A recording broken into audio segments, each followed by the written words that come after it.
हमें पता होना चाहिए, and that is the reason हम ट्रेडर्स टर्मिनल को एकदम इन डेप्थ जाके देख रहे हैं। सही बात है। अब देखिए यहाँ पे ट्रेडर्स टर्मिनल का ये पार्ट 2 या आई बिलीव 3rd पार्ट रहेगा। तो इस पार्ट में अगर हम देखने जाएं मार्केट्स इस पर्टिकुलर पेज के ऊपर, we will get to know कि यहाँ पे इक्विटी मार्केट का एक पेज है। इक्विटी मार्केट में ओवरव्यू है मार्केट मूवर से और सेक्टरल मूवमेंट नाम के 3 पेजेस है। अगर हम एग्जैक्टली देखने जाए तो लास्ट लेक्चर में हमने देखा था सेंसेक्स क्या है, निफ्टी क्या है, बैंक निफ्टी क्या है, इंडिया विक्स क्या है, फिन निफ्टी क्या है, मिड कैप निफ्टी क्या है, ये सारे इंडाइसेस जो है ये किस तरीके से काम करते हैं। This is what we have been through. अब इसके बाद मार्केट मूवर्स और सेक्टरल मूवमेंट के बाद ही डेरिवेटिव मार्केट में डेरिवेटिव मार्केट का भी पेज देखेंगे। I welcome you in new lecture of decoding markets. इसमें हम देखेंगे हमारा ट्रेडर्स टर्मिनल का part number 3। I welcome you. तो लेट्स शुरू करते हैं। मेरा नाम है श्रीधर, लेट्स गो अहेड। अब ओवरव्यू के बाद आई थिंक हमने ये देखा था, अगर नहीं देखा होगा फिर से एक बार देख लेंगे। अब यहाँ पे ओवरव्यू में हमने ये चीज देखी थी एज आई नो। अब इसके बाद मार्केट मूवर्स में अगर हम आएंगे ना तो यहाँ पे देखिए हमें दिख क्या रहा है, गेनर्स दिख रहे हैं, लूजर्स दिख रहे हैं। अब इसका मतलब क्या है?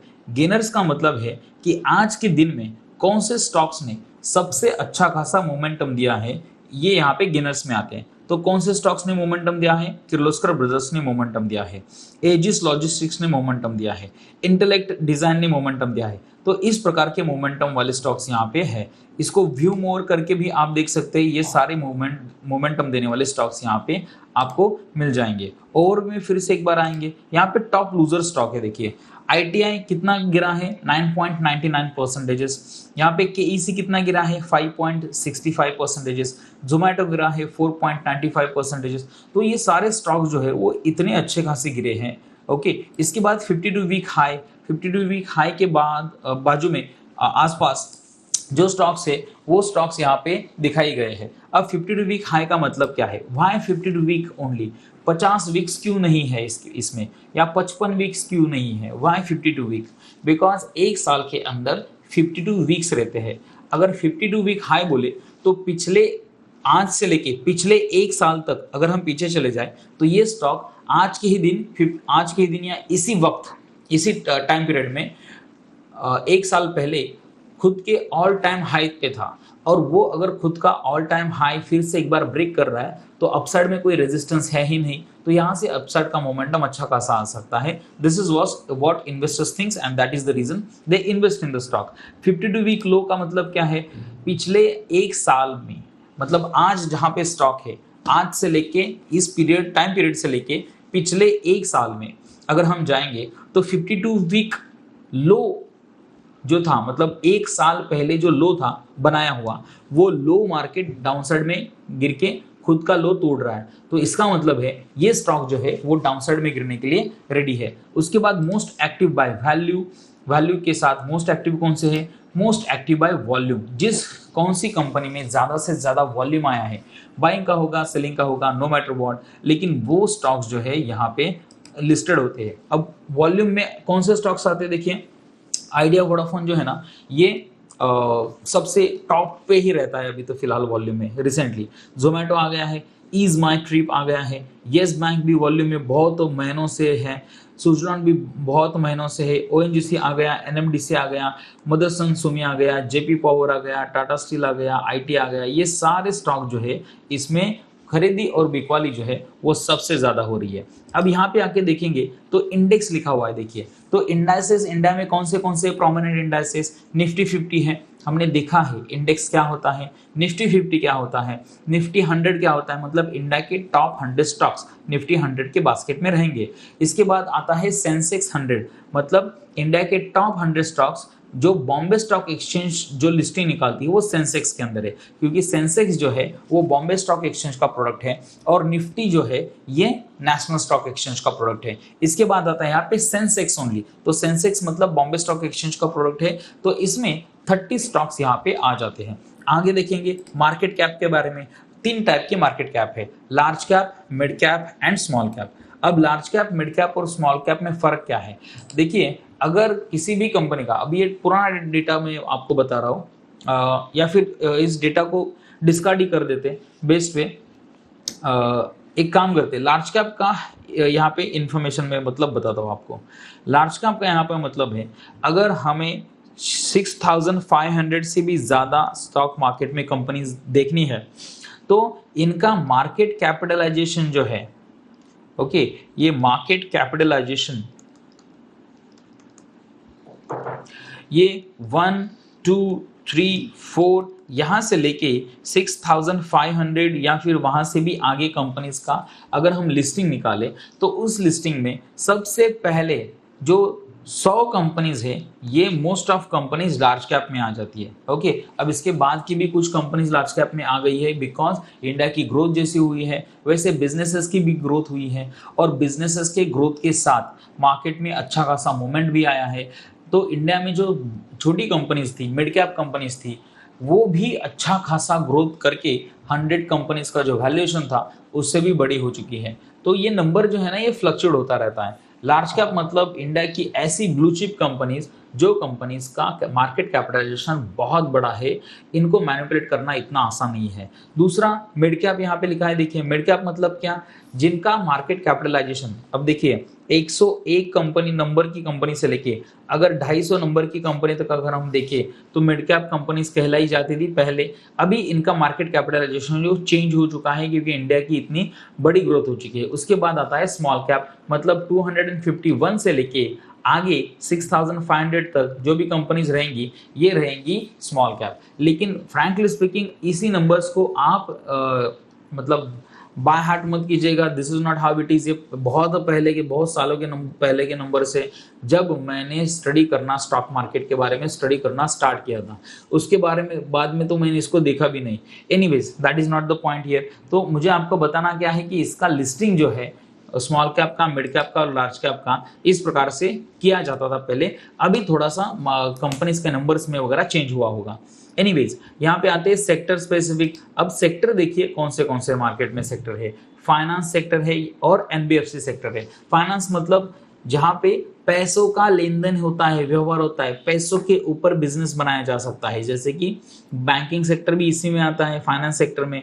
और अगर कोई कंपनी डिपॉजिट्स नहीं ले रही है लेकिन लोन्स प्रोवाइड करके दे रही है, जैसे कि श्रीराम फाइनेंस कंपनी हो गई, बजाज फाइनेंस कंपनी हो गई, तो ये कंपनी क्या करती है, आपका 2 व्हीलर बाय करने के लिए, 4 व्हीलर बाय करने के लिए लोन प्रोवाइड करती है। तो ये भी इसमें आ गई, लेकिन उसको क्या कहते हैं, non banking finance company. Okay, इसको बोलते हैं एनबीएफसी का मीनिंग है नॉन बैंकिंग फाइनेंस कंपनी। तो ये एनबीएफसी जो है ये भी इसका सेक्टर यहाँ पे है, टेक्सटाइल सेक्टर है, आईटी सॉफ्टवेयर सेक्टर है, केमिकल सेक्टर है, एफएमसीजी सेक्टर है। एफएमसीजी का मतलब होता है फास्ट मूविंग कंज्यूमर गुड्स। इसका मतलब क्या है, ऐसे कंज्यूमर गुड्स, ऐसे चीजें जो आप हर रोज कंज्यूम करते हो और उसका कंज्यूम करने के लिए फिर से एक बार आपको बाय करना पड़ता है। एग्जाम्पल, आपने बिस्किट का पैकेट ला दिया, आपने वो खा लिया, तो नेक्स्ट टाइम आपको फिर से एक बार वो बाय करना पड़ेगा। आपने कोलगेट ला दिया, ओके, पेप्सोडेंट ला दिया, टूथपेस्ट ला दिया, वॉट एवर दैट में भी, कौन से भी ब्रांड का हो, आपने उसको एक बार यूज कर लिया तो उसके बाद नया लाना पड़ता है आपको। तो ये चीजें जो है, साबुन, ओके, उसको एक बार यूज कर लिया तो फिर से एक बार नया लाना पड़ता है। तो ये सारी चीजें जो है जो डीमार्ट में मोस्ट ऑफ टाइम आपको देखने को मिलेगी वो एफएमसीजी होती है, मतलब फास्ट मूविंग कंज्यूमर गुड्स रहती है। इसके बाद कैपिटल गुड्स, इसके बाद सीमेंट। ओके, तो ये सारे सेक्टर्स जो है ना, ये सेक्टर स्पेसिफिक स्टॉक्स भी हम यहाँ पे देख सकते हैं। ऑयल एक्सप्लोरेशन और रिफाइनरीज, इसके भी स्टॉक्स अलग रहते हैं। रिटेलिंग सेगमेंट के स्टॉक्स आपके अलग रहेंगे। उसके बाद पब्लिक बैंक्स के स्टॉक अलग रहेंगे, कंज्यूमर ड्यूरेबल्स के स्टॉक्स अलग अलग रहेंगे, और अदर सेगमेंट में जो भी स्टॉक आते हैं वो यहाँ पे सेक्टर स्पेसिफिक हो जाते हैं। अगर आईटी सॉफ्टवेयर के इसके ऊपर अगर मैं क्लिक कर दूँ ना, तो मोस्ट एक्टिव बाय वॉल्यूम ये एक हमने लगाया है फिल्टर, और आईटी सॉफ्टवेयर का एक फिल्टर लगाया है, तो यहाँ पे जोमैटो आ गया। अब गेनर्स में जाए ना तो इंटेलेक्ट नाम की कंपनी है, इंटेलेक्ट डिजाइन अरेना, ये भी आईटी सॉफ्टवेयर के इस पर्टिकुलर सेगमेंट में आती है। तो यहाँ पे टॉप गेनर में वो आ चुकी है। टॉप लूजर में जोमैटो है, 52 वीक हाई में न्यूजेन सॉफ्टवेयर है, 52 वीक लो में राउट मोबाइल लिमिटेड है, मोस्ट एक्टिव बाय वॉल्यूम में जोमेटो है, मोस्ट एक्टिव बाय वैल्यू में जोमेटो है और वॉल्यूम में भी जोमेटो है। तो इस प्रकार से ये चीज़ें जो है आप देख सकते हैं, इसको हम अनसेलेक्ट कर देंगे। अब इसके बाद सेक्टरल थीम आ जाता है। सेक्टरल थीम में देखिए क्या क्या है, आईटी सॉफ्टवेयर का एक सेक्टर है, उसके साथ ही फाइनेंस, एनबीएफसी, टेक्सटाइल, हर एक पर्टिकुलर चीज़ के ऊपर अगर क्लिक करेंगे तो उसके अंदर जो स्टॉक्स आते हैं वो आपको दिख जाएंगे यहाँ पे। सेक्टरल मूवमेंट में आईटी सॉफ्टवेयर में कौन से स्टॉक्स आते हैं, Zomato, Wipro, Latent View, B soft मतलब Birlasoft, Sonata, okay, soft, India design, Tanla, तो ये सारे स्टॉक्स जो है ये आईटी सॉफ्टवेयर में आते हैं। उसके बाद फाइनेंस या फिर एनबीएफसी के सेक्टर में कौन से आएंगे, IFCI, SBFC, JM financial, LTF, IRFC, okay, ABC capital, तो ये सारे फाइनेंस सेक्टर में आते हैं। टेक्सटाइल सेक्टर में कौन से आएंगे, अलोक इंडस्ट्रीज, ट्राइडेंट, वेलस्पून लीव, वीटीएल, स्वान एनर्जी, तो ऐसे रेमंड, ऐसे स्टॉक सारे आएंगे। केमिकल सेक्टर वाले ये स्टॉक्स है, Aarti industries, Chemplast, Sumichem, HSCL, ACI, तो ये स्टॉक्स केमिकल सेक्टर में आते हैं। फार्मा सेक्टर में Spark, PPL pharma, Biocon, Akums, okay, ये सारे स्टॉक्स फार्मा सेक्टर में आएंगे। एफएमसीजी, नायका, नायका के प्रोडक्ट्स आपने देखे होंगे, होनासा, एडब्ल्यूएल, ज्योति लैब्स, डाबर, इमामी लिमिटेड, ये सारे एफएमसीजी में आते हैं। आयरन एंड स्टील, इसमें सेल आएगा, एनएसएल, एनआईएसपी आएगा, टाटा स्टील आएगा, जीपीआई आएगा, जिंदाल सॉल आएगा, जिंदाल सॉ आएगा। उसके बाद कैपिटल गुड्स में कौन से आएंगे, IRB, GMR airport, my bad, NCC, KNR con, अब ये सारे स्टॉक जो है वो आएंगे। सीमेंट सेक्टर है यहाँ पे, पावर सेक्टर है, oil exploration and refineries, private banks, retailing, public banks, consumer durables and others, तो ये सारी चीजें, ये सारे स्टॉक जो है यहाँ पे सेक्टरल मूवमेंट में आपको मिल जाएंगे। अब ओवरव्यू के यहाँ पे अगर आएंगे तो इसके नीचे क्या है ये देख लेंगे। अब फंडामेंटल लिस्ट में क्या है, हाई डिविडेंड यील्ड, मतलब क्या, ऐसे कौन से स्टॉक्स सबसे ज्यादा डिविडेंड्स प्रोवाइड करते हैं। टॉप गेनर देखिए, टॉप लूजर देखिए, 52 वीक हाई देखे, 52 वीक लो देखे, मोस्ट एक्टिव बाय वैल्यू हमने देखा, मोस्ट एक्टिव बाय वॉल्यूम भी हमने देखा। इसके बाद आते हैं हाई डिविडेंड यील्ड। अब इसका मीनिंग क्या है देखिए, हाई डिविडेंड यील्ड का, इसमें डिविडेंड एक शब्द आता है, देखिए डिविडेंड का मतलब क्या है ये हमें जानना पड़ेगा। डिविडेंड का मतलब है आप शेयर मार्केट में इन्वेस्टमेंट करते हो तो आपके पास शेयर्स आते हैं, लेकिन आपके पास के पैसे जो है वो कंपनी के पास चले जाते हैं। कंपनी क्या करती है, उन पैसों का पैसा लेती है और खुद एक नया मैन्युफैक्चरिंग यूनिट डालेगी, खुद का बिजनेस बड़ा करेगी, खुद का एक नया प्रोडक्ट मार्केट में लाएगी, उसको सेल करेगी, उससे रेवेन्यू जनरेट होगा, उससे प्रॉफिट जनरेट होगा, और वो प्रॉफिट जो है शेयर होल्डर्स को, मतलब आपको फिर से एक बार उसका एक पोर्शन दिया जाएगा, जितना परसेंटेजेस आपने उस पर्टिकुलर कंपनी का होल्ड करके रखा है। तो ये चीज़ जो है ना भाई साहब, ये डिविडेंड कहा जाता है। ओके, कंपनी के प्रॉफिट से आपको जो पैसा दिया जाता है जस्ट बिकॉज आप शेयर होल्डर उस कंपनी के, तो उसको बोला जाएगा डिविडेंड। अब ये हाई डिविडेंड डील जो है, ये वाले स्टॉक्स यहाँ पे हैं। कौन सा है, Chennai petro, IOC, BPCL, coal India, Vedanta, Hind petro, ONGC, GPPL, Castrol India, ये सारे स्टॉक जो है ये हाई डिविडेंड डील देते हैं। अब इसके बाद हाई ईपीएस। अब ईपीएस का मतलब क्या है, ईपीएस का मतलब है अर्निंग पर शेयर। ओके, मतलब क्या, एक शेयर के ऊपर सबसे ज्यादा अर्निंग देने वाले स्टॉक्स कौन से हैं, तो वो स्टॉक्स अगर हमें देखना है तो हाई ईपीएस के ऊपर क्लिक करना पड़ेगा। एमआरएफ सबसे ऑलमोस्ट सबसे बड़ा स्टॉक है ये, ऑलमोस्ट क्यों बोल रहा हूँ कि इसके बाद भी एक एमआरएफ को मतलब एमआरएफ को एक स्टॉक ने रिसेंटली अपसाइड में ब्रेक दे दिया, वो एलसीड इन्वेस्टमेंट्स करके एक नाम है उस स्टॉक का, तो उसने 2-2.25 लाख रुपए के ऊपर एक स्टॉक का प्राइस गया था उसमें। ओके, बॉश लिमिटेड, उसके बाद बालाजी होल्डिंग्स, अबाउट इंडिया, होनॉट, पेज इंडिया, तो ये सारे स्टॉक जो है इनका अर्निंग पर शेयर जो है वो सबसे हाई है।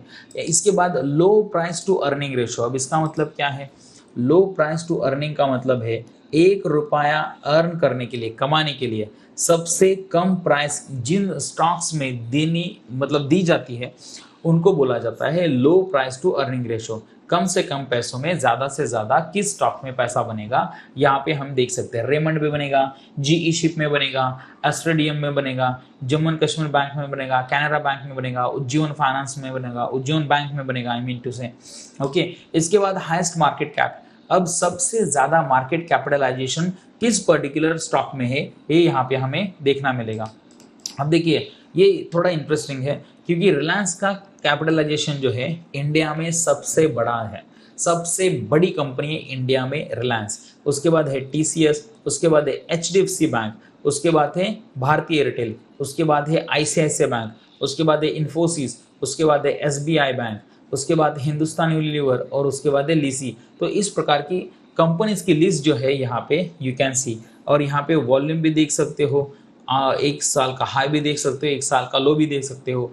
इस स्टॉक ने आज कितना लो लगाया, हाई कितना लगाया, ओपन कहाँ पे हुआ था, आज कितने परसेंटेजेस अपसाइड में गया है या डाउनसाइड में गया है ये भी, और कितने पॉइंट्स अपसाइड में गया है या डाउनसाइड में गया है ये भी, एक स्टॉक का प्राइस भी आपको यहाँ पे मिल जाएगा। तो ये सारी इंफॉर्मेशन जो है आपको यहाँ पे एट अ सिंगल स्क्रीन मिल जाएगी।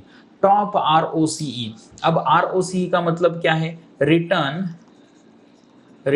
On capital employed.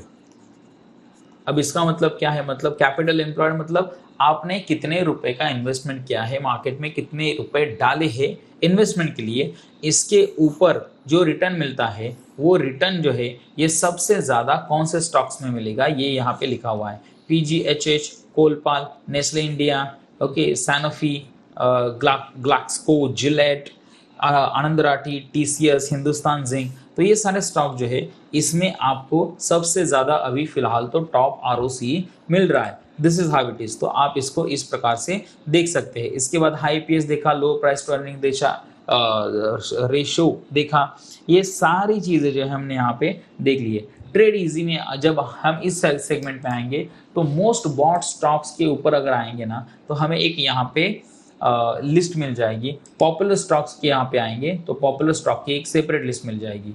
Idea Vodafone is most popular stock, Suzlon is most popular, Tata steel में बाइंग हो रहा है, येस बैंक में बाइंग हो रहा, टाटा मोटर्स में बाइंग हो रहा है, एनटीपीसी, आईआरएफसी, जेपी पावर। अब मोस्ट बॉट में अगर यहाँ पे जाएंगे तो ऑलमोस्ट आपको सेम स्टॉक्स दिखेंगे, Tata steel, Tata Motors, ITI, idea, yes bank, Suzlon, Bombay stock exchange, Wipro, so on and so fourth. अब इसके बाद इजी ऑन पॉकेट के यहाँ पर अगर आएंगे तो stocks with low market price, 50 रुपए से कम ₹1 मतलब स्टॉक है और वो उनका लिस्ट यहाँ पे आएगा, अच्छे खासे स्टॉक से लेकिन 50 रुपए से कम है। उसके बाद 100 रुपए से कम वाले स्टॉक जो है वो यहाँ पे आपको दिखेंगे, 200 रुपए से कम वाले स्टॉक जो है वो आपको यहाँ पे दिख जाएंगे। This is how it happens. अब आगे कॉर्पोरेट एक्शन मतलब क्या, कॉर्पोरेट एक्शन का मतलब है कि उस पर्टिकुलर कंपनी के बोर्ड ऑफ डायरेक्टर्स में जो मीटिंग हुई है, मीटिंग के बाद जो कुछ भी उनका रिजल्ट निकला है तो वो रिजल्ट यहाँ पे आपको दिख जाएगा। बोनस, बोर्ड मीटिंग, डिविडेंड और राइट्स, ये चीज़ें यहाँ पे आपको दिख जाएगी। बोनस मतलब क्या है कि कंपनी एक्स्ट्रा बोनस देती है इन्वेस्टर्स को, वो कंपनी कौन सी है यहाँ पे आपको दिख जाएगी। उसके बाद बोर्ड मीटिंग कि किस कंपनी की बोर्ड मीटिंग कब होने वाली है और उसके पीछे का एजेंडा क्या है। मतलब कैलिफोर्निया सॉफ्टवेयर कंपनी लिमिटेड, इस कंपनी का बोर्ड मीटिंग 7/1/2025 को हो रहा है, मतलब आज हुआ था। राइट्स इश्यूज एंड अदर्स, तो इसके बारे में ये बोर्ड मीटिंग हुआ था। Quarterly results, bonus issues, others, quarterly results, तो ये पर्टिकुलर चीज़ें जो है ना ये चीज़ें इंपॉर्टेंट होती है। उसके बाद डिविडेंड देने वाले स्टॉक सभी, मतलब वीटीएम लिमिटेड में अगर आप इन्वेस्टमेंट करोगे तो हर एक शेयर के ऊपर आपको 25 पैसे का डिविडेंड मिलेगा। 10 तारीख को 10 इसी महीने के 10 तारीख को ये डिविडेंड्स रिलीज हो जाएंगे। उसके पहले आपके अकाउंट में, आपके डीमैट अकाउंट में इस वीटीएम लिमिटेड शेयर्स का क्या बोलते हैं, मतलब डीमैट अकाउंट में शेयर्स रहने चाहिए। ओके, इंट्राडे में आप नहीं कर सकते, उनको डिलीवरी में बाय करना पड़ेगा। 2 दिन के अंदर वो आपके डीमैट अकाउंट में डिलीवर हो जाते हैं। तो बाय करना है तो अभी बाय कर लो, सो दैट आपके अकाउंट में 2 दिन के अंदर डिलीवर हो जाएंगे और 10 तारीख को आप प्रोबेबली ये पर्टिकुलर डिविडेंड जो है पाने के लिए रेडी हो जाओगे। उसके बाद राइट्स यहाँ पे कौन से कंपनीज राइट्स इशू कर रहे हैं तो यहाँ पे आ जाता है। उसके बाद आता है स्प्लिट्स। स्प्लिट का मतलब क्या है? स्प्लिट का मतलब है एक स्टॉक के दो स्टॉक हो जाना, या फिर दो स्टॉक के एक स्टॉक भी हो सकते हैं। ओके, स्प्लिट और रिवर्स स्प्लिट ऐसे दो प्रकार है इसमें। एक स्टॉक के अगर दो स्टॉक्स हो गए तो इसको कहा जाता है स्टॉक का स्प्लिट होना, या फिर दो स्टॉक का अगर एक स्टॉक हो जाता है तो उसको रिवर्स स्प्लिट ऐसा भी कहा जाता है। तो कौन से स्टॉक में यहाँ पे स्प्लिटिंग हो रहा है, यहाँ पे लिखा हुआ है। ये 10:1 का मतलब क्या है? इसका मतलब है एक स्टॉक के 10 स्टॉक्स हो जाएंगे। जूलियन एग्रो, इसका मतलब क्या है? 5 स्टॉक के 10 स्टॉक हो जाएंगे।